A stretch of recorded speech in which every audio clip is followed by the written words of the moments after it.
Hi everyone, it's Jeremy. I've been using the Oppo Reno 8 Pro as my main phone for the past months now, and I think it's time to tell you what I think about it. This series of smartphone is the series that's right under the Find X series that was launched a few months ago. We will therefore have a lower price, but despite this, we keep some of the characteristics present on the flagships, such as this design with the photo module molded into the hull, the main 50 megapixel sensor, or even the Marisilicon X chip dedicated to the image and which improves the result at night, and whose result we will see later. But here are a few examples to keep you waiting. I had this phone before its official release, being a member of the Oppo Ambassadors program, which allowed me to create content on my various social networks. If you want to see what this smartphone gives in different situations, it's in the description, and let's start with the design. One of the points borrowed from the flagship, like the Find X Pro, is this glass back integrating the photo module into the hull. It has a nice curve that makes the transition between the two parts, and it remains a rather thin and light phone with its 7.24mm thickness and a weight of 183 grams. The 250 and 8 megapixel wide-angle and ultra-wide-angle photo modules are present in two large shekels, reminiscent of vintage cameras, and they are complemented by a 2 megapixel macro sensor.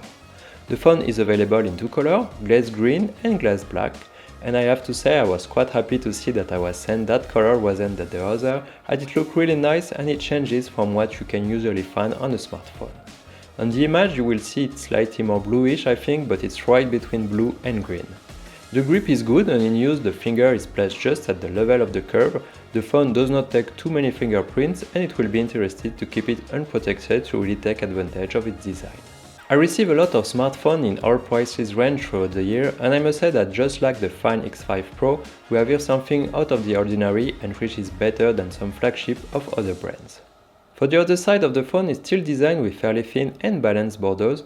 The phone has a screen-to-body ratio of 93.4%, it's a 6.7 flat screen, it's AMOLED, Full HD+, it has 120Hz refresh rate, HDR10+. You can also use Oppo's Ultra Vision engine to make images on lower resolution sharper, or even automatically boost the right colors thanks to AI to make the experience better. It doesn't have a lot of options to adapt the colors to your taste, and you can choose to use the phone at 120 or 60 or 90 Hz, which would be a good compromise when you want to save battery without losing too much fluidity. It doesn't have the same characteristic as the more high-end model with LTPO or even a higher resolution, since the brand needed to lower the cost, but it has the essential, meaning beautiful colors, beautiful contrast, and to play games, watching content or just browsing, it's just fine on this screen. To run this phone, the MediaTek Dimensity 8100 Max was chosen, a 5G processor engraved inside 5nm, which brings improvement in terms of energy consumption. I have here the 8GB version of RAM and 260GB of storage in LPDDR5 and UFS 3.1. And compared to the Reno 7 Pro, we gain 12% on CPU performance, 175% on AI, 29% on GPU, and up to 50% on energy efficiency. The phone runs on ColorOS 12.1 and Android 12. In use, everything is fluid in navigation, photo and video shooting.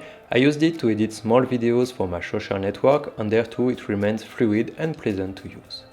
In terms of benchmark, I'll show you the different results that I got from Antutu, PCMark, Geekbench and 3DMark Wildlife, which focuses on the graphic part. I did not encounter any heating problem. The system has been improved compared to the previous version by using new materials and a new way of implementing them, which improve its efficiency. In terms of games, the processor is powerful enough to run the latest games. On Genshin Impact, a demanding game, you can play it by setting the settings to 60 FPS and the phone stays around 45-50 and it remains pleasant to play. Another nice point in PUBG, you can activate the 90 FPS mode to enjoy the fluidity on the screen. This is the first time that this mode is available on the Reno series, and on a beautiful screen like this one, this is very nice to have. For audio, the system has two speakers for stereo, the volume is loud enough but nothing else to add, it's not as rich as a flagship phone.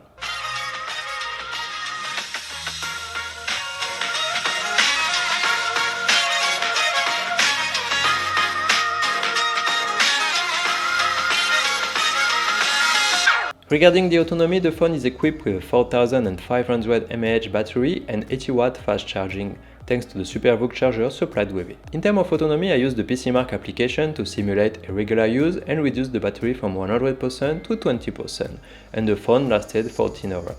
This is an automated test which is not similar to reality, but it gives you an idea to compare it to my other test. The autonomy is good enough, but above all the charging is done very quickly. In less than 30 minutes it reaches 100%. For the photo part, the phone borrows the main sensor found on the Find X5 Pro, the 50 megapixel Sony IMX766, an 8 megapixel ultra wide angle sensor and a 2 megapixel macro sensor. It keeps the main sensor of the flagship, the one you will use the most, and it had to make some concession on the other two sensors, when on the Find X5 Pro it had a 50 megapixel ultra wide angle and a 13 megapixel telephoto lens instead.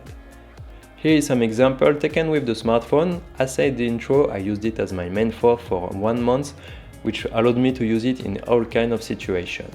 Day, night, in low light, and of course the main sensor will be the one we will try to use more because it provides much better quality than the other two sensors. To zoom you can go up to 20 times in digital zoom, but you can also take picture using the 50 megapixel mode and then zoom in the image to lose less quality.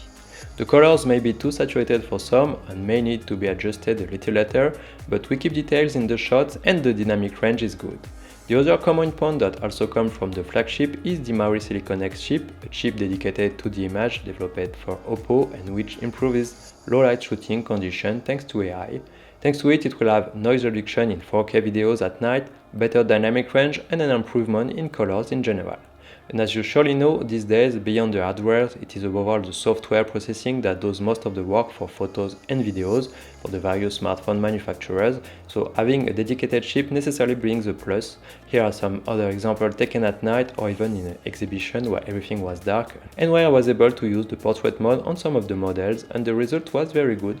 Of course, you'll need to have the subject correctly lit so that it works well enough by finding public lighting, neon or other things. Another sensor in common with the Find X5 Pro is the 32 megapixel selfie sensor, again a Sony sensor, the MX709. This one has autofocus, it can be used in group mode and it is done automatically by rotating the phone, and the Marisilicon X chip improves the rendering of skin color to be more natural.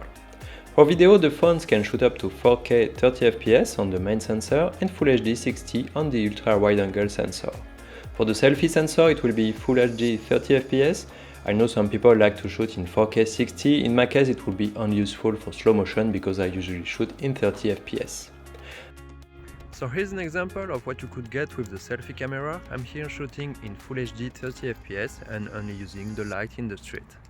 And now I'm shooting in 4K with the main camera using the AI activated, and as you can see the quality is quite good.